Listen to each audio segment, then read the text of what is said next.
మండల కేంద్రంలో ఏదైతే బీఆర్ఎస్ పార్టీ ఎమ్మెల్యేలు ఇలా కేసీఆర్ కేటీఆర్ ప్రోత్బలం కొద్దీ సాక్షాత్తు అసెంబ్లీలో ఒక దళిత సామాజిక వర్గానికి చెందిన స్పీకర్ను అవమానించే విధంగా ఏదైతే మాట్లాడారో జగదీశ్వర్ రెడ్డి గారు టీఆర్ఎస్ పార్టీ ఎమ్మెల్యేలు, దానికి నిరసనగా ఈరోజు టీపీసీసీ పిలుపు మేరకు తంగపల్లి మండల కేంద్రంలో బీఆర్ఎస్ పార్టీ కేసీఆర్ కేటీఆర్ జగదీశ్వర్ రెడ్డి దిష్టిబొమ్మలు దగ్ధం చేయడం జరిగింది.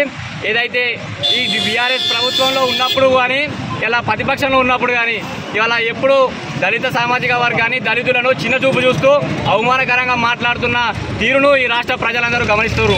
ఎందుకంటే సాక్షాత్తు అసెంబ్లీలో కేటీఆర్ కేసీఆర్ ప్రోత్బలం కొద్దీ ఇవాళ జగదీశ్వర్ రెడ్డి దళిత స్పీకర్ను అవమానించారనేది మేము బహిరంగంగా చెప్తున్నాం. ఎందుకంటే ఇవాళ వారి సూచన కొద్దీ వీరు ఇటువంటి ఆగాడాలకు ఇటువంటి మాటలు మాట్లాడుతున్నారు. కాబట్టి ఇవాళ కేసీఆర్ కేటీఆర్ జగదీశ్వర్ రెడ్డి వెంటనే ఈ తెలంగాణలో ఉన్న దళిత ఎస్సీ ఎస్టీ బీసీలకు ఇలా క్షమాపణ చెప్పాలి.